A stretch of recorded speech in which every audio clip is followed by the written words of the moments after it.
Let's Mic Nari News.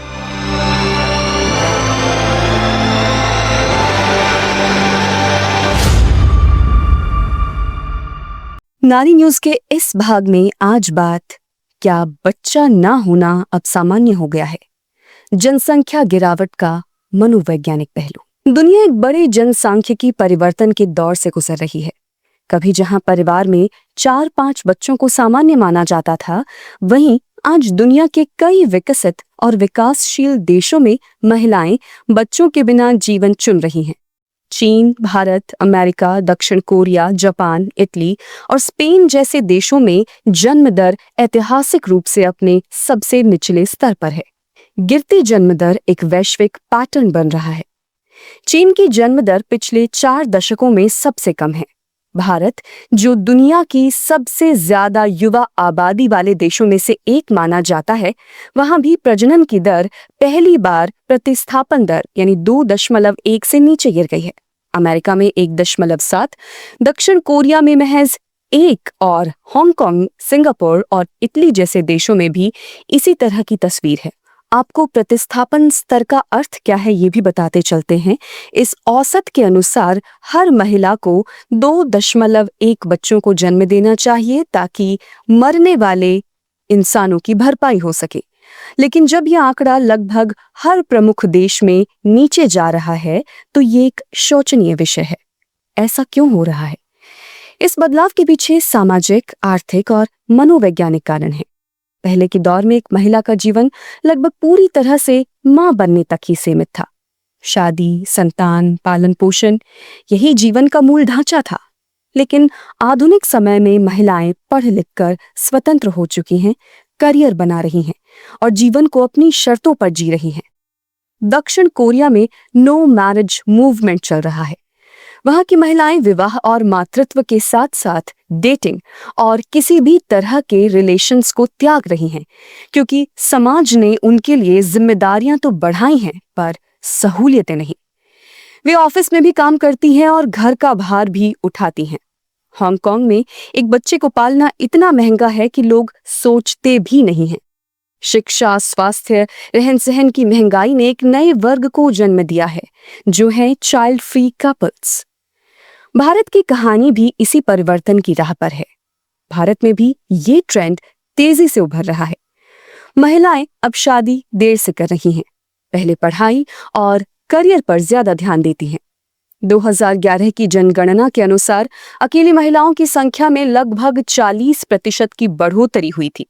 2019 तक केवल 44% millennials ने शादी की थी, जबकि पिछली पीढ़ियों में ये आंकड़ा 60 से 80% के बीच था।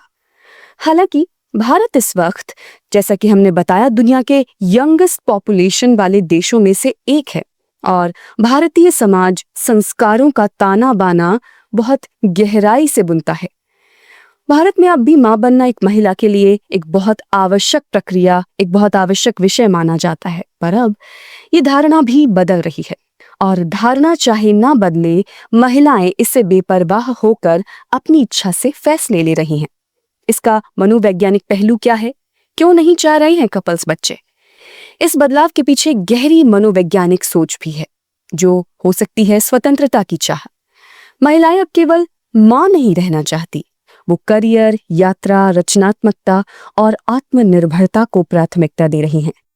आर्थिक चिंताएं भी कम नहीं हैं, क्योंकि बच्चों को पालना आसान नहीं। कई युवा दंपत्ति सोचते हैं कि वो अपने लिए ही ठीक से नहीं कमा पा रहे, तो बच्चों की जिम्मेदारी कैसे निभा पाएंगे? भविष्य को लेकर अनिश्चितता बहुत बड़ी है। जलवायु परिवर्तन, महामारी और युद्ध जैसी समस्याओं ने लोगों को भयभीत किया है। क्या हम अपने बच्चे को एक सुरक्षित दुनिया दे पाएंगे? ये सवाल कई लोगों के मन में है। मेंटल हेल्थ और थकावट। माता पिता बनने का भावनात्मक और मानसिक दबाव अब पहले से अधिक स्पष्ट हो चुका है।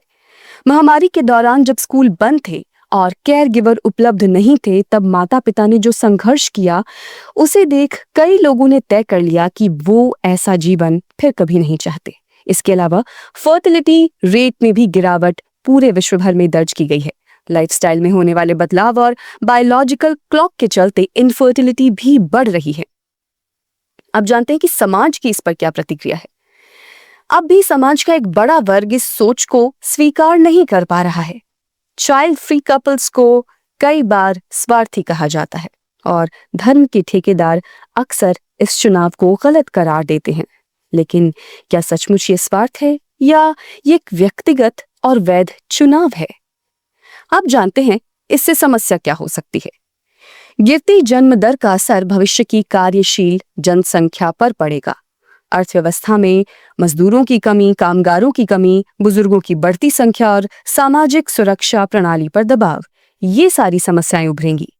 लेकिन क्या समाधान सिर्फ इतना है कि महिलाओं को फिर से मातृत्व की ओर धकेला जाए? क्या हम फिर से उन्हें वही पुराने मॉरल ड्यूटी वाले ढांचे में बांधना चाहेंगे? क्या किया जा सकता है ऐसे में? समाधान का रास्ता महिलाओं पर दबाव डालना नहीं है और नहीं होना चाहिए, बल्कि उन्हें समर्थन देना है। पारिवारिक अनुकूल नीतियां बनाई जाएं, सरकारी स्कूलों की गुणवत्ता बेहतर की जाए ताकि एक सस्ती एजुकेशन को लोग अपना सकें। लचीला काम का वातावरण हो, जो माताएं हैं, जो मदर्स हैं, वो कार्यस्थल को अपने अनुकूल इस्तेमाल कर सकें। चाइल्ड केयर थोड़ा सस्ता हो, बच्चा पालना आर्थिक रूप से आसान बनाया जाए और सिर्फ माओं को नहीं, पिताओं को भी जिम्मेदारी साझा करनी पड़ेगी।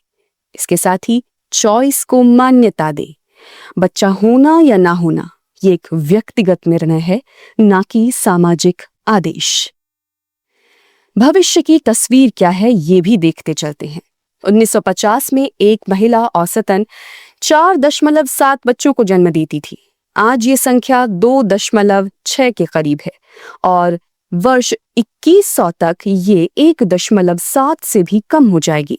चीन, इटली, जापान, दक्षिण कोरिया जैसे देशों की जनसंख्या आधी रह जाएगी। ये बदलाव डरावना भी है और एक बदलाव की दस्तक भी। जो समाज इस बदलाव को समझकर आगे बढ़ेगा वही भविष्य में स्थिर और संतुलित रहेगा। अगर आपको ये कंटेंट अच्छा लगा हो तो इसे बाकी लोगों के साथ भी। नमस्कार। आप सुन रहे थे let's make more than radio. Follow कीजिए हमें हमारे सोशल मीडिया प्लेटफॉर्म्स पर।